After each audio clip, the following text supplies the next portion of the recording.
Vector. Expected approach time 3-4, approach button 17. The altimeter 2997.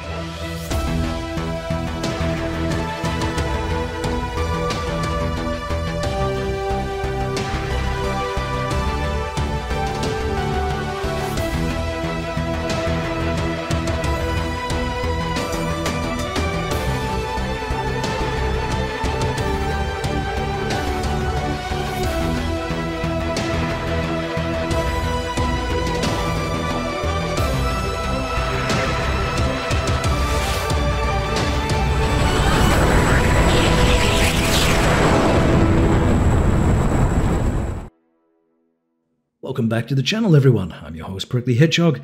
Another Friday has rolled around, which means it's newsletter time from Eagle Dynamics, and we get to sift through and digest what's on offer this week from the ED team.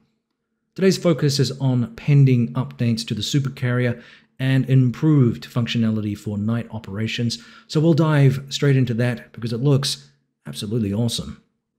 As most of you will know, the Supercarrier is still a work in progress with several features still to be implemented. Some of these are aesthetic aspects to provide a more first-person based experience, such as the ready room. Others, such as the night ops we're about to discuss, are both visual and, of course, very, very practical. ED indicated that the implementation of night ops for the Supercarrier has been extremely challenging, and over the past year they have been working on several aspects that will soon be released to open beta. These include new deck crew animations that utilize the new skeletal animation system, and new animations that are specific to night operations, and the inclusion of light wands.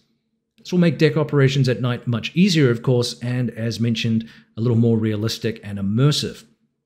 For the aircraft, deck crew, and objects on the roof at night, they have improved lighting and shadows based on the deck and tower lights.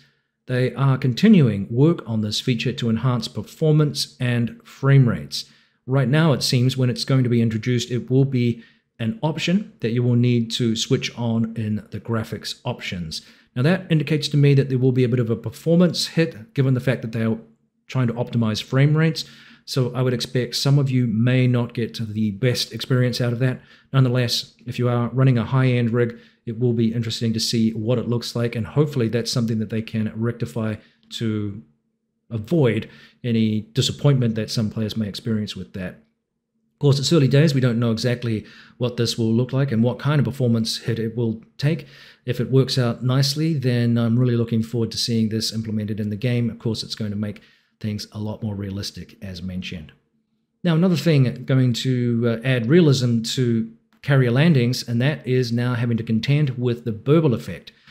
This disturbed airflow coming off the back of the carrier results in a brief partial loss of lift as you close in. This can make things much more of a challenge if you are ill-prepared for it, so expect to see continued work and tweaking this effect, and you can expect the first iteration shortly, which is good news. So obviously, like the deck shadows, this is another open beta product that is going to need some tweaking, but nonetheless, it will be a welcome addition because this has been discussed many, many times by the community as something people wanted, and another immersion and realism experience. And of course, ED are not shy about delivering those things to us where they can. And again, something I'm looking forward to see how that affects carrier landings if you didn't think they were difficult enough. Now, as I said, I'm extremely excited about that. The animations that ED posted actually in a little GIF on Twitter today showcases some of the new animations they've been prepping, and they look really, really good. Certainly, the Supercarrier was a massive immersion boost when it first arrived, and these enhancements are only going to add to our enjoyment.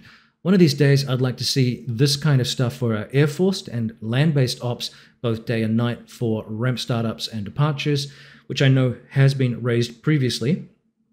Imagine, for example, that kind of thing for those oft-cited night ops that Casbo mentions for the Apache, which again would add an impressive immersive aspect to routine procedures. I know a lot of people like to skip some of these, but it would be cool to see in-game across a variety of platforms, even say, for example, on the Tarawa assault ship for, say, helicopter launches and even the Harrier work as well, which would be very, very cool. we'll wait and see what happens with this. In the interim, we'll let ED do its tweaks and things and get it up to speed, and maybe one day we'll see an expansion of this technology introduced into those other aspects once it's been ironed out. Let me know what you think in the comments section below. I'm excited. It sounds really cool.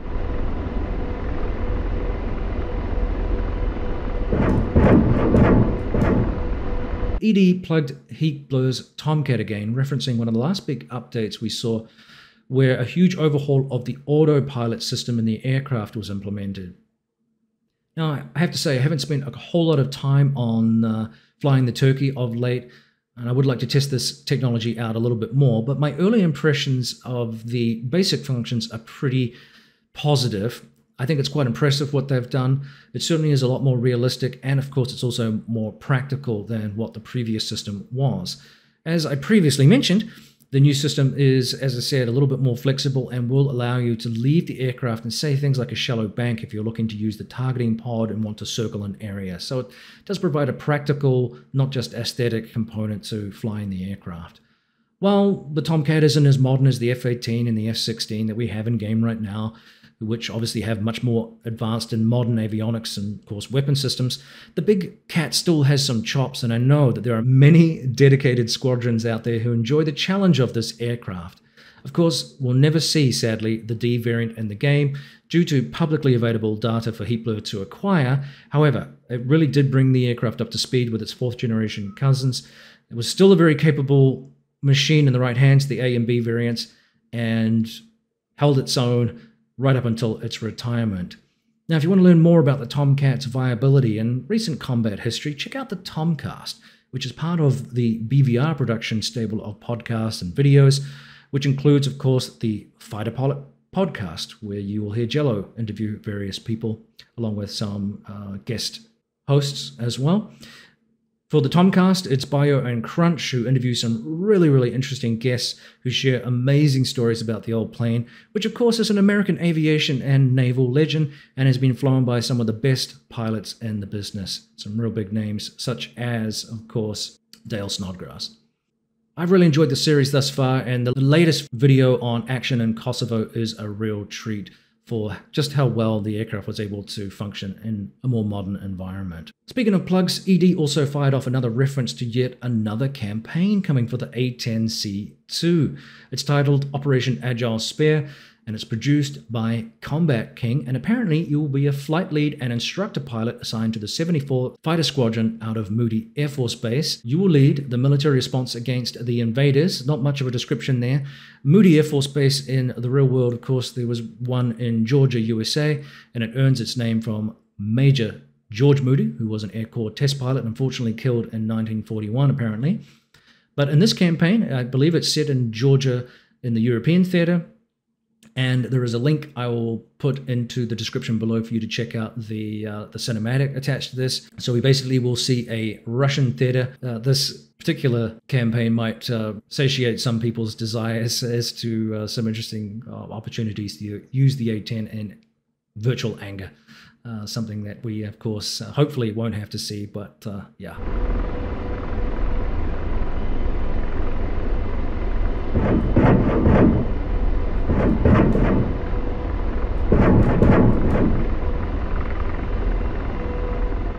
All right, well, that brings us really to the end of another DCS situation report for this week. It's a short one with no current patches or major changelogs going on right now. It's been a busy week for me, of course, not a ton of flying time. Mainly I've been a little bit tired and, work kind of kicks into things. I did fly again last Sunday with the Air Warfare group. I hadn't flown in formation in about 4 to 6 weeks or so my currency was well off. All right, we're outbound 255 degrees. Once you come up and get established on the inside turn, then cross over. That's why we train, right? Look at 3 and 4 over there. Model citizens, I think. But it was good to get back in the F-18, dust off some of the cobwebs with a relatively straightforward mission, a little landing practice, etc., etc. It was all good stuff. Just brings me back a little bit closer to currency, I feel. I wasn't quite there, but we were getting there. We were getting close. So anyway, I hope this video finds you well, wherever you're tuning in from today, and you're enjoying the weekend already, if not coming. And don't forget to like and subscribe if you enjoyed the video. Don't forget to comment below on any aspects of today's topics. I really appreciate the feedback. It helps the channel chug along after a little stall in momentum over late February and into March. Take care. We'll see you next time on the DCS Situation Report. This is Prickly Hedgehog, out.